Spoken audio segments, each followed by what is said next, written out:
guys? Welcome back to the channel. Today we're going to be taking a look at number 16 and 17 in the Classified series, Snake Eyes and Storm Shadow, from the upcoming film Snake Eyes G.I. Joe Origins. Now, the film was delayed, but it's now set to release on July 23rd, which isn't far away at all. I'm pretty excited to see it. From what I've seen so far in the trailers, it looks like this is going to be at the very least a good action film. The previous live G.I. Joe movies were kind of a letdown. They never really did the characters much justice, in my opinion. So it'll be interesting to see this new take on the backstory of Snake Eyes and Storm Shadow and how that develops, and, you know, possibly going into sequels down the line. So I'm really excited. Hopefully the movie does well, because I do want to see a lot more live action.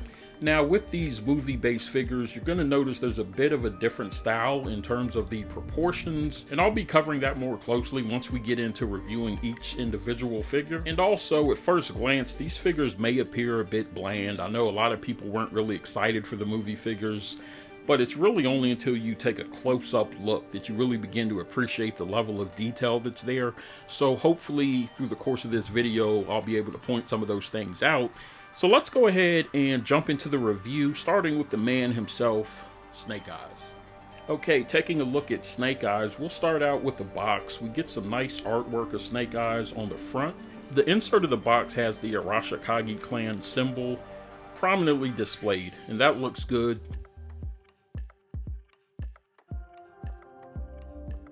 On the other side, you get a view of some of his skill sets, and you can go to the G.I. Joe website to be able to decode these things. I haven't done it yet, I probably won't, but, you know, if you're interested, I'll put a link in the description. The back of the box itself gives us a shot of Snake Eyes as he'll appear in the film, so we don't get a picture of the action figure. It's more so just movie promo on the back of the box, which is fine. Now, taking a look at the figure and accessories, Snake Eyes comes with two knives which have really nice detail on the blades. It looks like wear and tear. I'm assuming that's what it is instead of some type of design pattern, but who knows? I guess when the movie comes out, we'll be able to know for sure, but for me, it kind of just looks like wear and tear.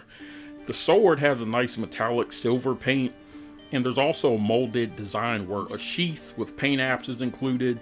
And finally, we get an unmasked head sculpt of Henry Golding, the actor that's going to play Snake Eyes. And this head sculpt looks really good. They utilize the photoreal technology, and it definitely gives the head sculpt a realistic look.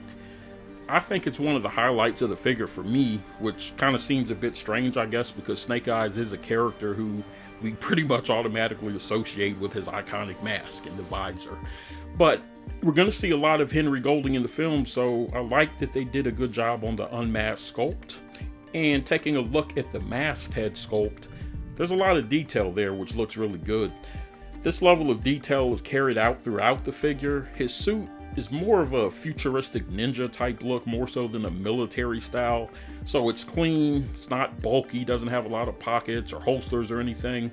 And I do like the minimalistic look, but I do wish that there was some storage for his knives. That's kind of a downside to me. Both of his hands have trigger fingers, which allow him to hold the knives and the sword. The up and down pivot also helps, but this is probably the biggest missed opportunity on the figure, because it would have benefited greatly from having alternate hands. At the very least, we should have gotten fists. Also notably missing is Snake Eyes' signature Uzi. In fact, he doesn't come with any firearms at all, which is a bit strange, I guess, because Snake Eyes is pretty much known for having the Uzi. Now, the proportions of the figure, most notably the masked head, are more realistic. It's a bit larger, and it looks like a person's head would actually fit inside the helmet, and that helps with the realism. This is really noticeable when you compare him to the previous release version. You can see how small the head is on that version of Snake Eyes, which is fine because it's based on the comic and the cartoon series, so I don't mind it. But with a movie figure, you really need to have the proportions right to make it look realistic, and I think they did a good job at that. Also, the movie figure seems to be a bit shorter than the main release. Not too much, but just a tad bit, it looks like. He's also noticeably shorter than the movie version of Storm Shadow, which is fine. Articulation is about what you would expect from a classified line figure. You get double jointed knees and elbows, waist swivel, ab crunch, ankle pivot, drop down hips, All that means that you shouldn't have any trouble getting him posed. The head is also on a ball joint. You can get him looking up fairly high. You can get him looking down without a problem. The only thing I really wish that we would have got that we didn't are pinless joints, because I think that would have really gave it a seamless appearance and added to the overall quality of the figure. But maybe in the future, Classified will start going that route on all of their figures.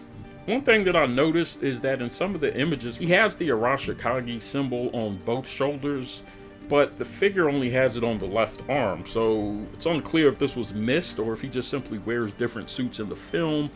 I think it's a solid version of Snake Eyes. It's a different take on Snake Eyes. It's not the Commando version. Like I said, it leans more towards the ninja side. The future ninja side is kind of the vibe that I get from it. But overall, I like it. I just wish we would have got more accessories with it. More hands, maybe some more weapons. But in the future, maybe they'll release another movie version of Snake Eyes. Not really sure. I guess we'll just have to see. Now, turning our attention to Storm Shadow, again, we get some nice artwork on the front and the side of the box. The opposite side of the box also has symbols representing the skills of Storm Shadow, which, again, you can go look at the site and decode those if you'd like.